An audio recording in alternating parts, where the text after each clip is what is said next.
Bonjour tout le monde. Alors voilà, ça faisait un bon moment que j'avais envie de vous parler de l'hypnose. Pas l'hypnose pour elle-même, mais de l'hypnose, l'hypnothérapie, en lien avec l'autisme, avec le TSA. Alors, vous verrez, hein, ça n'a rien de magique ou de farfelu. Je resterai dans un cadre très carré, très pragmatique.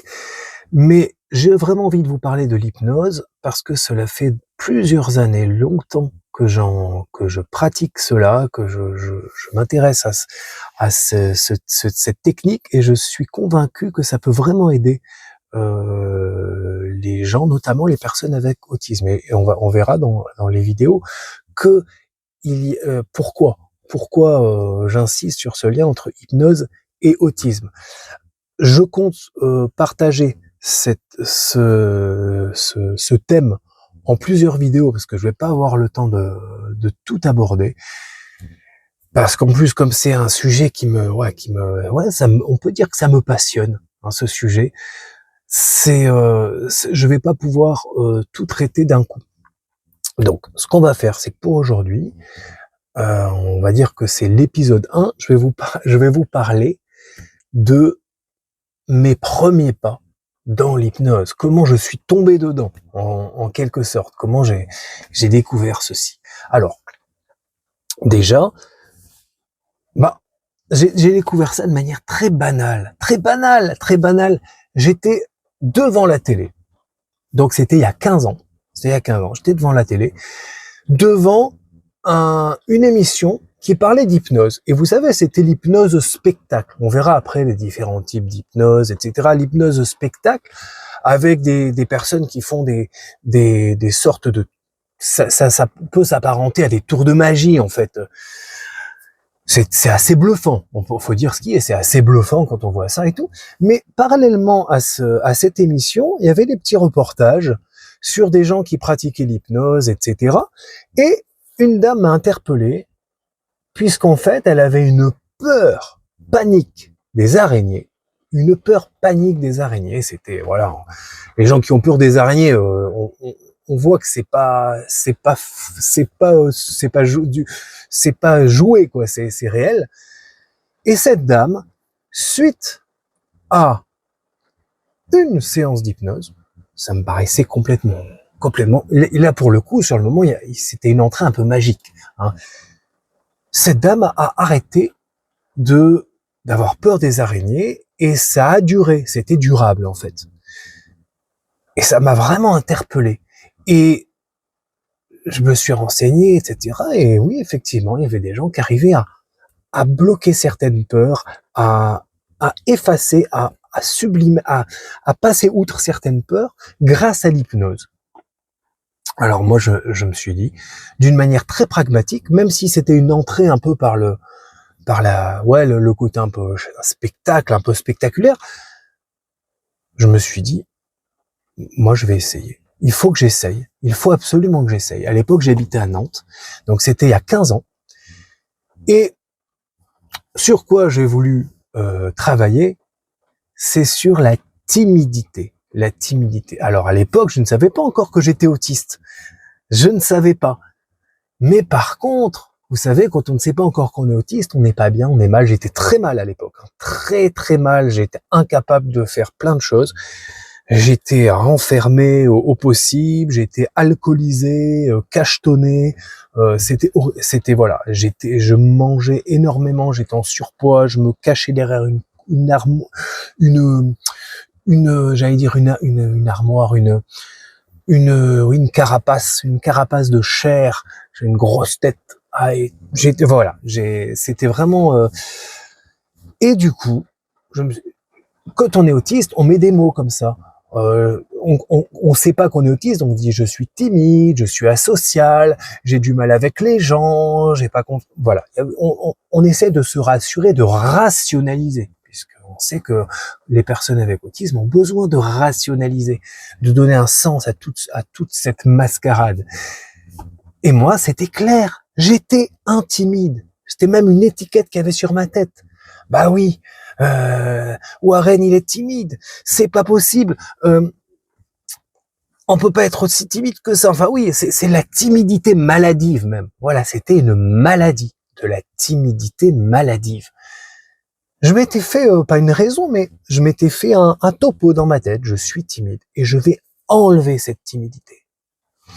Alors, c'était clair, c'était précis, carré. Je vais voir un hypnothérapeute pour enlever cette timidité. D'ailleurs, vous avez vu qu'on parle souvent davantage de nos jours plus d'hypnothérapie que d'hypnose, parce que c'est vrai que le mot hypnose, ça fait peur.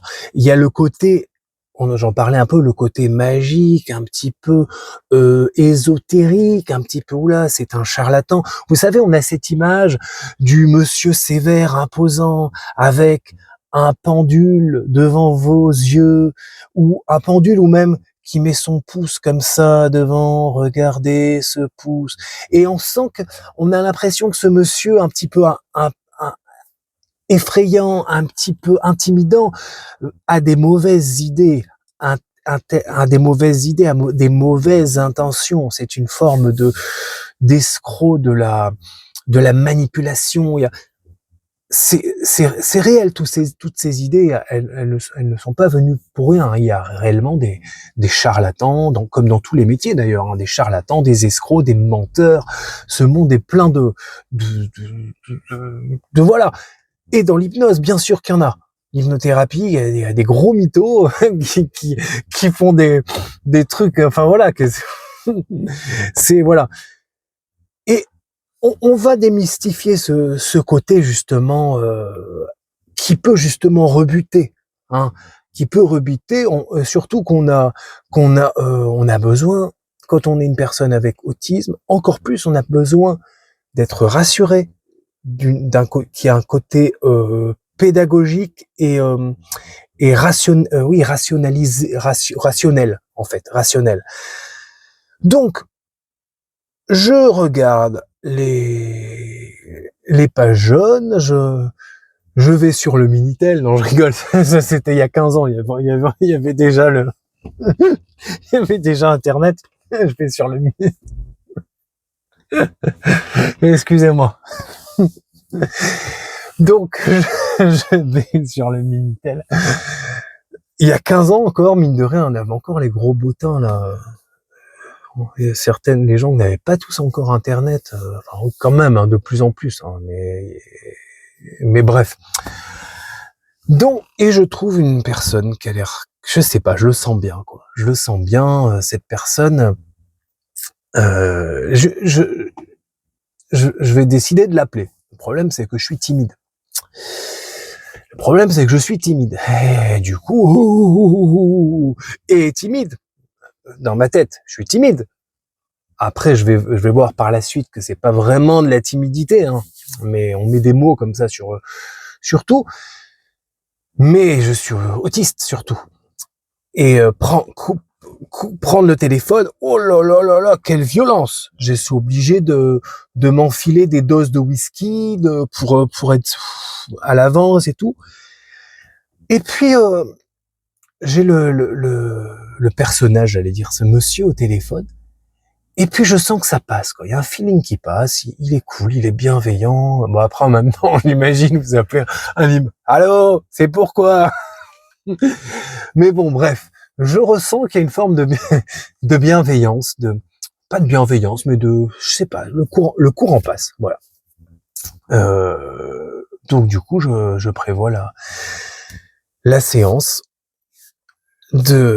ma première séance d'hypnothérapie, d'hypnose. Alors, par contre, avant de vous parler de ma séance, je veux quand même faire un petit topo rapide sur l'histoire de l'hypnose. Hein, on va essayer de pas trop s'étaler, de faire un topo de 47 minutes. Ça me dérangerait pas, mais voilà, sur l'histoire de l'hypnose. Alors, déjà, c'est quoi l'hypnose? Qu'est-ce que l'hypnose? Parce que depuis tout à l'heure, je parle de l'hypnose, vous avez vos idées, L'hypnose, c'est un état modifié de conscience. Un état modifié de conscience. Comme quand on est, le gars qui donne envie, comme quand on est bourré, comme une forme d'état modifié de conscience, mais c'est un état modifié de conscience qui est dans lequel notre attention, elle va être focalisée. Le cerveau, il va devenir du coup plus réceptif aux suggestions. Je m'explique. Cet état de modifié de confiance, c'est pas mal, ça fait un lapsus. État modifié de confiance. Ma confiance, elle commence à se modifier. Oula, est-ce que j'ai confiance en lui ou en elle? Non, cet état modifié de conscience, c'est-à-dire qu'en gros, notre cerveau va être focus sur quelque chose, au départ, il y a une induction, une image, une pensée, il y a plein de techniques, hein, on verra après. Et du coup, ça va permettre de libérer le mental, de relâcher un peu, et d'entrer dans une sorte de... Alors, c'est pareil, on parle de transe hypnotique, mais pareil, ce mot transe, on imagine les chamans... Excusez. Parce que... mais ce mot, il est... Enfin, sans le contexte magique, les films, machin, on va mettre des plumes sur la tête, etc. C'est une forme de transe. On est là sans être là, on est conscient, on est tout à fait conscient. Et du coup, cet état modifié de conscience permet de relâcher la pression, le stress, le mental, d'une certaine manière. Et du coup, ça permet d'ouvrir notre cerveau à plein de suggestions, des inductions. On va voir ce que c'est après les suggestions positives. Je donne un exemple. Quelqu'un qui veut arrêter de boire, on va prendre ça aussi. Je l'ai utilisé aussi pour le gars, il a tout arrêté, pas que avec l'hypnose, hein, mais la suggestion, ça va être je vis une sobriété bien heureuse, quelque chose de positif. Je vis une sobriété bien heureuse, je suis sobre, je suis épanoui dans ma sobriété. Et ces suggestions c'est positif. Hein, elles vont s'intégrer on va les intégrer beaucoup plus facilement que si on se ferme et que si on est dans le mental. Voilà. Bon. On fait un bref topo sur l'histoire de l'hypnose. Alors, mis à part le fait que depuis la nuit des temps, toutes les cultures, toutes les civilisations ont utilisé des formes plus ou moins proches ou dérivées de l'hypnose, des états de hypnose hypnotique, justement, je parlais tout à l'heure des chamans, les Égyptiens, les chamans, dans l'Antiquité, il y a eu des tas de manières justement de rentrer dans une forme d'état où on met le mental sur pause. Hein, c'est en lien avec la méditation aussi. Il y a plein de liens. Moi, en ce qui me concerne, je fais beaucoup de méditation aussi, et maintenant j'arrive plus trop à savoir si je fais de la méditation ou de l'hypnose. Les deux sont interreliés, mais c'est pas un souci. Tant que ça marche, tant que c'est pragmatique, c'est bon. Moi, ça me convient. Donc, mis à part le fait que depuis toujours, il y a eu des formes d'hypnose, on va rester en Europe. Au XVIIIe siècle, il y a un fameux personnage qui s'appelait Mesmer. Alors, pas le Mesmer de la télé qu'on connaît aujourd'hui. Il a repris ce nom d'ailleurs pour des raisons évidentes.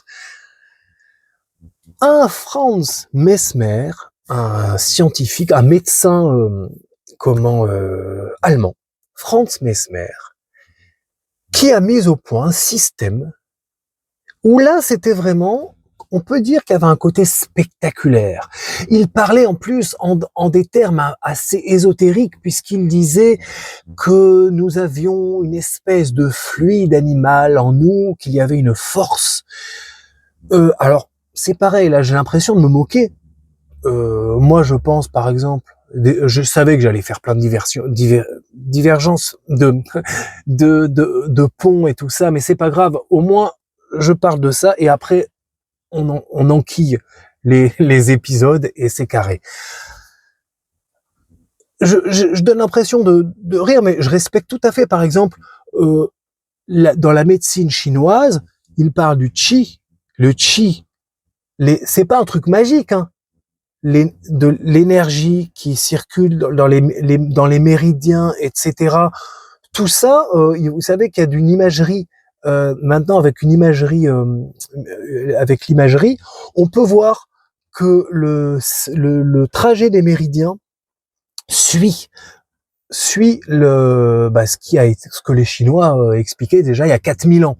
Donc c'est pas un truc. Là, je m'apprêtais à faire des mouvements de kung-fu parce que je pense, hein, bref, le gars qui part dans mille directions.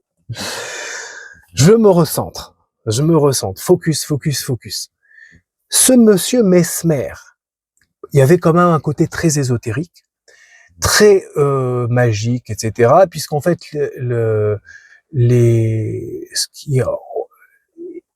c'était très spectaculaire. Les gens qui vivaient des transformations assez spectaculaires dans leur état d'être, dans leur même si c'était positif, hein, des gens qui guérissaient d'affections psychologiques, de stress, de phobie justement, ça fonctionnait. On va voir après de quelle manière ça fonctionnait, mais c'est vrai qu'il y avait un côté très très sorcier, magique, etc. Le fait qu'il parle de ce fluide animal qui était en nous, qui traversait un petit peu les pièces, etc. Et en plus à l'époque, l'Église était très dominante encore. C'était un point de bascule, hein, le XVIIIe siècle, petit à petit, à les Lumières et tout ça, et il y a un équilibre qui se fait petit à petit. Et du coup, c'était très mal, c'était pas super bien vu. Il y avait des critiques d'une certaine manière, à tel point que en 1784, il y a une enquête royale qui est faite sur vous voyez, même moi j'utilise les termes sur les expériences de monsieur Mesmer. Une enquête royale, c'est-à-dire toute une délégation de scientifiques, de médecins et tout, qui sont allés observer sur plusieurs jours, plusieurs semaines, ce qui se passait, ce qui se faisait réellement. Et en fait, qu'est-ce qu'ils en ont conclu? Qu'est-ce qu'ils en ont déduit? Ils en ont déduit que, effectivement, ça marchait, ça fonctionnait d'un point de vue pragmatique, mais par contre, ce n'était pas quelque chose de magique, ce n'était pas un fluide magique, mais ce qui fonctionnait, c'était un effet psychologique. C'était les suggestions, le fait que les personnes, on leur suggère des choses, qu'ils se suggèrent eux-mêmes, on parlera des autosuggestions, des idées qui allaient les aider à guérir, même si le mot à guérir, à aller mieux dans plein de circonstances, de cas, de situations. Et donc là, c'est une bascule super importante, parce qu'en 1784, il voit que quand je dis il au pluriel, c'est les médecins, les scientifiques, ils se disent, mais ça marche en fait ce truc, ça marche cette merde. Non. Excusez-moi. Mais par contre, c'est pas un truc c'est pas un truc de marabout. Ça m'énerve. Des fois, j'emploie des mots et ça fait, je me dis, ah non, tu manques de respect aux cultures. En plus, c'est pas du tout moi. Moi, je suis passionné par tout ce qui est justement tout ce qui est. Ça, ce sera le cas peut-être d'autres vidéos si c'est en lien avec l'autisme. Bref, excusez-moi, je parle dans tous les sens. Donc du coup, c'est déjà un bascule. Un bascule. Oh, punaise. C'est déjà une bascule vers cette idée que il y a un côté plus psychologique, ça se passe plus dans le cerveau en fait. Ça se passe pas dans les étoiles. Je fais exprès d'utiliser des trucs un peu perchés. Hein, ça se passe pas dans dans une boule de cristal. Allez, je sors je sors l'attirail. C'est pas dans une boule de cristal, c'est dans ta tête. Voilà. Donc, ce monsieur Mesmer, d'ailleurs, et après je passe à l'évolution, ce monsieur Mesmer, il a carrément donné son nom à un mot. En anglais, mesmerize. Mesmerize. Ça veut dire quoi? Ça veut dire hypnotiser. Eh ouais. I was mesmerized. J'ai été hypnotisé par par ce sourire merveilleux. I was mesmerized. Oh, le gars, faut que je parte. Allez, ça y est, je vais partir en... Oui, mesmerize. Hein, c'est le verbe mesmerize en anglais qui veut dire hypnotiser. C'est fou quand même que le gars, il a quand même donné son nom de famille à un mot. Je trouve ça hallucinant. Enfin, je sais pas. Vous dites-moi ce que vous en pensez. Voilà. Et forcément, le Mesmer qu'on connaît de spectacles là qui passe à la télé, un peu partout, etc. Il est pas bête. Il s'est dit, je vais prendre ce nom-là. Non seulement c'est un nom connu, en plus en anglais, ça veut dire mesmerize, hypnotiser. Et en plus, qu'est-ce que je fais? Dans l'inconscient des gens, c'est une forme de suggestion. C'est un peu de la manipulation là. On commence à, on reste pragmatique. On reste pragmatique. Donc du coup, qu'est-ce qui s'est passé?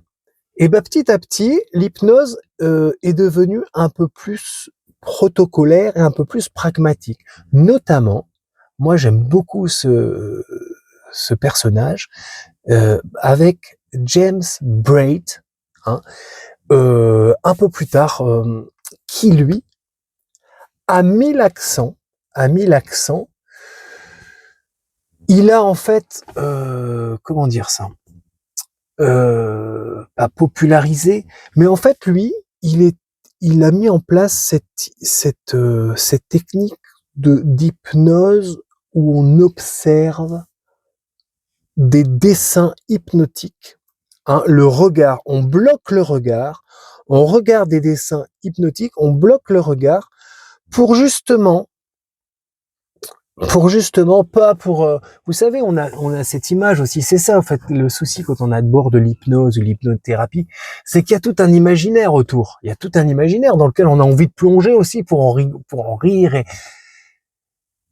mais en fait ce qui me concerne, moi, si ça marche, ça marche. Voilà.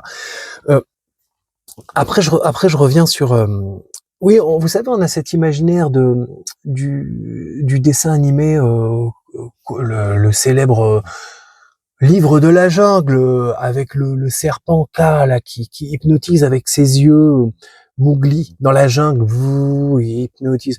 C'est ça. Forcément, donc ça prête à ouais, c'est pas vrai en fait, c'est pas réel. Bon, en fait, ce monsieur Braid, il part du principe que il faut d'abord se concentrer sur un dessin hypnotique. Donc ça envoie des signaux, c'est pas que ça envoie des signaux au cerveau, mais notre cerveau il va bloquer sur un dessin hypnotique. Et du coup, le fait qu'il soit concentré sur un point bien précis, ça va libérer de l'espace, comme sur un disque dur. Ça va libérer ça va relâcher un peu les tensions, les pressions, comme je disais tout à l'heure. Et du coup, les suggestions vont commencer à rentrer là. Vous voyez là, même là, quand je vous parle, parce que je vous dis, ça fait 15 ans que j'arrive, je ferai ça peut-être un jour, à me mettre en hypnose en 7 minutes, j'arrive à me mettre en état d'hypnose, il n'y a pas de problème. Il n'y a pas de problème. Là, je vous parle, je regarde un point, comme ça, et petit à petit, je suis moins stressé, hein, déjà. Je vais pas le faire main. Bref. Et du coup, voilà. Braid, il a vraiment insisté sur ce côté-là, qui est très important dans l'hypnose. Et là, c'est un côté très mécanique, très physiologique, parce que c'est pas un truc, oh là là, c'est la magie, je me laisse emporter par Non, c'est pas ça. Ça s'explique scientifiquement, c'est cognitivement. Hein, c'est pour ça que ça m'intéresse aussi, parce que j'ai pas encore fait le lien avec l'autisme et l'hypnose, mais vous allez voir que qu'il y en a, c'est pas pour rien que je dis tout ça. Donc, c'est quelque chose de mécanique, de concret, hein, voilà. Ensuite, il y a eu vous voyez qu'il y a petit à petit une évolution scientifique de l'hypnose entre science et psychologie. Et là, je parle de psychologie parce qu'il y a le fameux Émile Coué, pas Coué, Émile Coué, hein, avec sa fameuse méthode Coué. Hein, c'est schématique, on sait comment simplifier en disant oui, je vais bien, je vais bien, je vais bien. On se persuade, on s'auto-persuade qu'on va bien. Mais c'est de l'hypnose.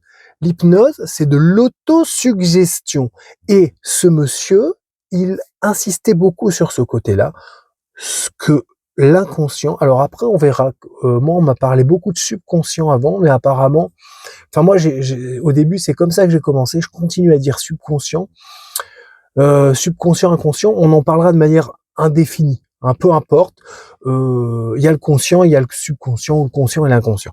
Et l'inconscient, on lui suggère des choses, des suggestions mentales. Et ça, c'est hyper important. C'est hyper important dans le processus d'hypnose. C'est de la suggestion. Donc, avec ce coué, la suggestion va se faire de manière, la suggestion va prendre une place super importante. On résume. Au départ, l'hypnose, Mesmer, le truc un peu magique, etc. Machin. Après, enquête royale. Ah, mais en fait, ça fonctionne. C'est concret. Par contre, c'est pas un truc magique. C'est plus dans la tête. C'est plus des suggestions. Vous savez, quand on vous dit, ouais, mais c'est dans ta tête. Mais oui, c'est dans ma tête. Mais c'est super. Il se passe plein de trucs dans ma tête. Ben oui. Et si ça marche, ben c'est cool. Ensuite, l'évolution avec Braid et Coué. Donc là, ça devient plus psychologie et tout. Et ensuite, il y a eu le fameux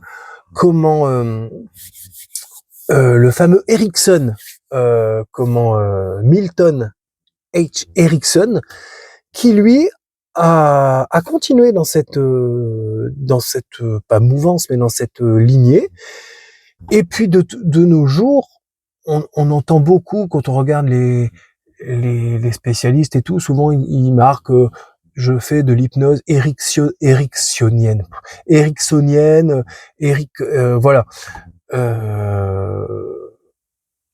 C'est en fait c'est une sorte de synthèse en fait de tout ce qui tout ce qui est une sorte pas d'aboutissement d'hypnose, je sais pas, parce que l'hypnose c'est un truc qui a avancé, qui a évolué, qui s'est perfectionné. Par contre, ça n'existe plus. Je pense pas hein, des personnes dans leur cabinet en privé qui disent alors moi je fais de l'hypnose spectacle, venez voir. C'est même d'un point de vue déontologique, d'un point de vue éthique, ça n'aurait pas de sens. C'est comment c'est voilà bon. C'était à la fois bien parti. Il y a eu des hauts, il y a eu des bas. Bon, c'était juste pour vous dire que l'hypnose, ce sont des suggestions verbales.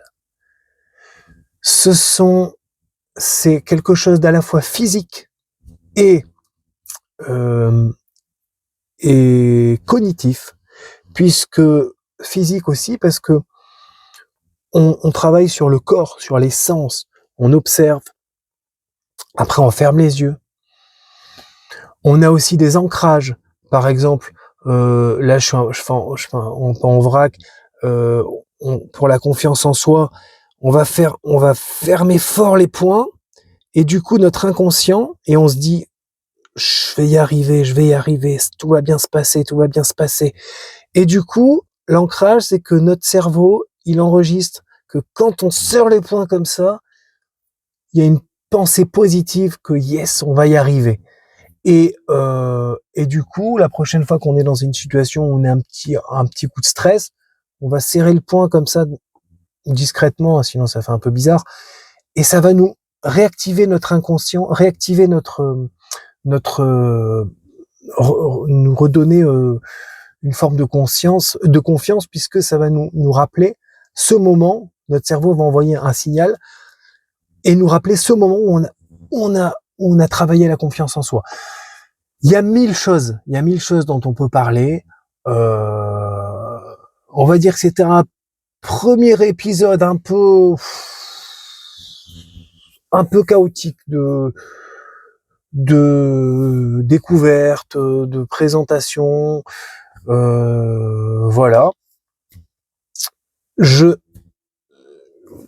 Pour résumer, je suis tombé dans l'hypnose quand j'ai voulu, entre guillemets, guérir ma timidité. Alors après, me suis rendu compte que c'était de l'autisme. On ne guérit pas de l'autisme, hein.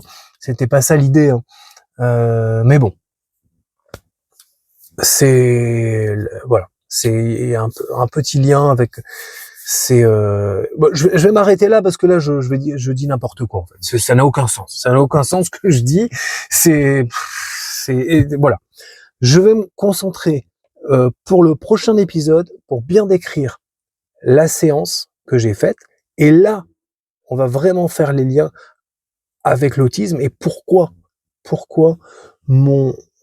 j'allais dire ma dimension autistique, mon autisme m'a aidé.